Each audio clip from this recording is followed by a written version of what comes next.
Hi viewers, இன்றைக்கி ரவா லட்டு பண்ணுறேன். 2 spoon நெய் ஊற்றிக்கோங்க. முந்திரி, திராட்சை, கொஞ்சம் எள்ளு போட்டிருக்கேன். எள்ளு கொஞ்சம் டேஸ்டியாக இருக்கும், அதுக்காக எனக்கு பிடிக்கும். அப்புறம் இதெல்லாம் நல்லா ஃப்ரை பண்ணிக்கோங்க. இதில் நான் ஆல்ரெடி ரவை கொஞ்சம் வறுத்து வச்சுருக்கேன். இதிலே கொஞ்சம் மிக்ஸ் பண்ணிக்கலாம்.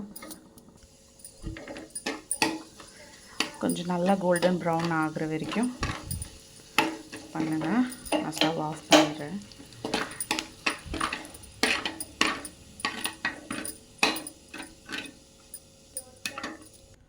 ஆல்ரெடி நான் நெய்யில் ரவையை போட்டு நல்லா வறுத்து வச்சுருக்கேன்.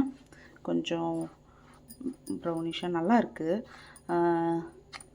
இப்போ இதை நம்ம ஒரு மிக்ஸி ஜாரில் நம்ம நெய்யோடு சேர்த்து கொஞ்சம் முந்திரி கூட இது கூடவே இது பண்ணியிருக்கேன். நல்லாயிருக்கும், டேஸ்ட்டாக இருக்கும். அதுக்காக தான் இது கொஞ்சம் ஆறிடுச்சு. ஆறினப்புறம் மிக்ஸியில் ஒரு பல்ஸ் வச்சுக்கலாம்.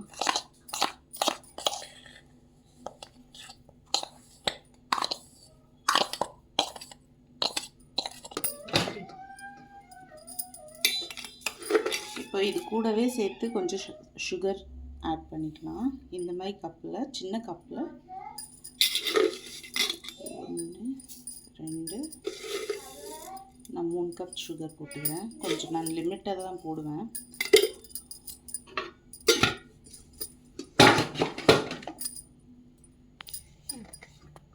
இப்போ மிக்ஸி ஜாரில் போட்டு பல்ஸ் மோடில்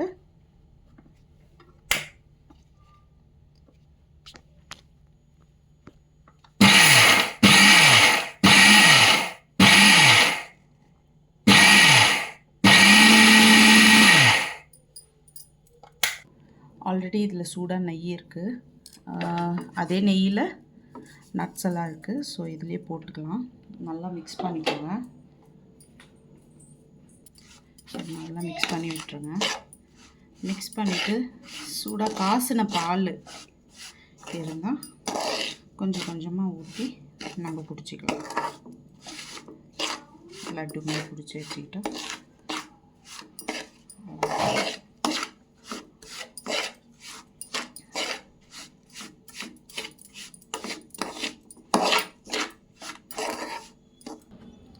நான் ஆல்ரெடி காசின பால் எடுத்து வச்சுருக்கேன். இதை கொஞ்சம் கொஞ்சமாக ஊற்றிக்கலாம். ஊற்றிட்டு நல்லா மிக்ஸ் பண்ணிக்கோங்க.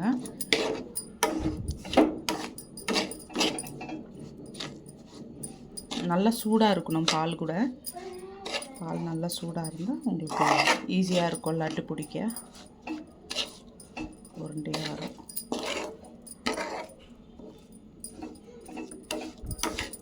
இப்போ பாருங்கள், இந்த கன்சிஸ்டன்சிக்கு வந்த அப்புறம் பாருங்கள், ஒன்றுக்கு ஒன்று ஒட்டுது பாருங்கள். அது சூடாக இருக்கிறதுனால இப்போ எல்லாம் ஒன்றுக்கு ஒன்று ஒட்டுது இல்லையா?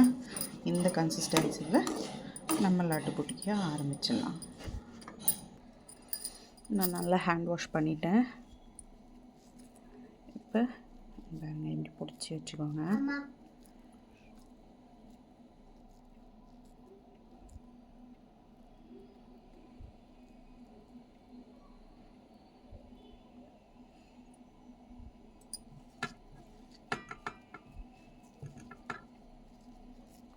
உங்களுக்கு வேணும்னா ஏலக்காய் பவுடர் கூட போட்டுக்கலாம்.